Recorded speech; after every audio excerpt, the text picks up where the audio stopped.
Dans cette vidéo, nous allons revenir sur notre application de base. Donc, dans la section précédente, on a fait une vidéo sur comment penser en React. Avant même de mettre en place les composants, on a fait une introduction sur comment penser en React. Comment on va voir notre interface, la découper en termes de composants réutilisables. Alors, on va commencer et dans cette première partie-là, on va parler des composants réutilisables et nous allons voir comment commencer par créer un composant réutilisable pour le header. Donc, sans plus tarder, si on revient dans notre application principale, on voit que app.js, dans app.js, bon, on se rend compte qu'on a fait pas mal de choses. Tout est dans l'app, tout est dans l'app, tout, absolument tout. Alors, cela, comme on l'a dit dans la vidéo précédente, n'est pas réellement du React.js parce qu'en termes de React, on doit faire des composants réutilisables. Alors, l'objectif de cette vidéo, c'est de créer un composant réutilisable pour le header. Donc, ce qu'on va faire ici, c'est on va repérer le header. Où est-il? Le header, il est là. D'accord. Donc, on va prendre tout cela, on va en créer un composant réutilisable. Donc, ce qu'on va faire, c'est quoi? On va créer un nouveau dossier dans SRC qu'on appelle Components. Dans Components, j'ai créé un dossier qui s'appelle Header. OK, Header. Dans le dossier Header, j'ai créé un fichier index.js. Maintenant, ici, j'ai une extension installée sur ma machine, sur mon VS Code, autant pour moi. C'est pourquoi je vais générer un boilerplate facilement. Donc, l'extension, elle s'appelle, si je fais ES, donc l'extension s'appelle ES7 React Redux React Native Snippets. Donc, si vous l'installez, il y a des raccourcis qui vont vous permettre de faire exactement. Donc, c'est une extension qui est là. Donc, moi, je vais utiliser cela ici dans mon code. Je vais créer un composant. Je vais dire RAFCE. Donc, il me donne ça. Je dis c'est header. Donc, j'ai créé un composant header. Dans le composant header, ce que je vais faire, je vais dans mon composant app. Je prends tout ce qui est là. Je coupe. Je viens dans mon header. Je colle tout ça ici. D'accord? C'est comme ça qu'on crée les composants. On les crée dans un autre fichier, dans un fichier, c'est à nous de voir.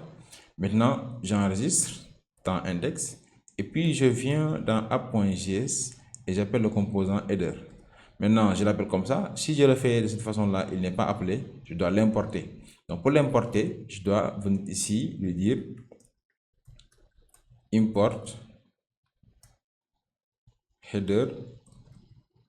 Donc là, il me suggère là où je vais l'importer. Moi, je vais préférer de l'écrire directement from components / header. Donc quand je le fais ainsi, il va importer mon header. J'enregistre, CTRL S. Maintenant, je vais démarrer mon serveur en faisant npm start. Donc npm start va ouvrir mon application. Donc je ferme ici. Et on va voir ce qui va se passer. Donc comme on l'a dit, le but c'est de créer des composants réutilisables pour ce bouton-là. Mais comme on l'a remarqué, même ce bouton-là a des composants réutilisables. On le verra. Donc ici, on nous dit que colors is not defined. Where? Color is not defined. Je rafraîchis encore. Bon, là, il nous dit encore. Quand on rafraîchit, il nous dit exactement c'est où.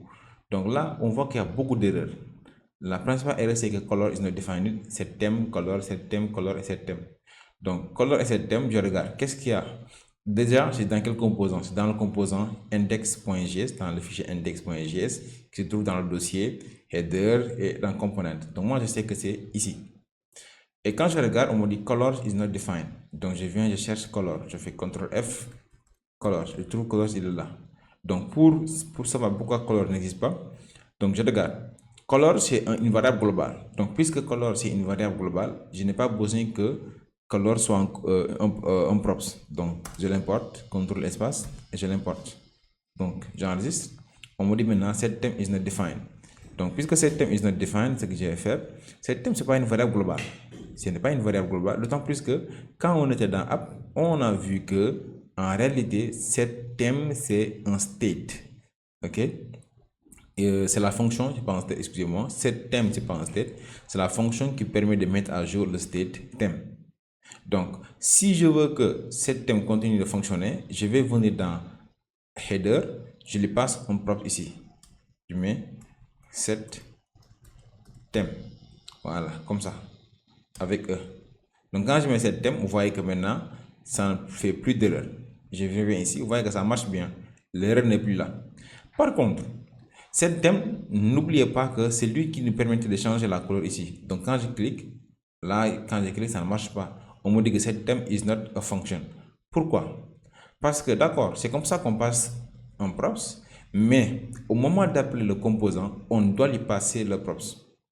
Où est-ce qu'on a appelé header? Header a été appelé dans le composant app.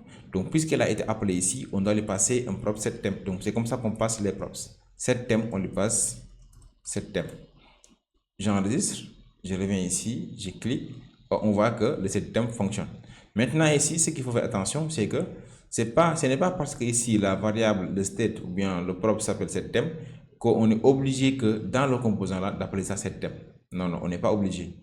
On peut nommer ce qui est là comme on veut. L'essentiel, c'est que quand on va appeler le composant, qu'on sache que cette chose-là qu'on va passer fait référence à cette thème, tout simplement.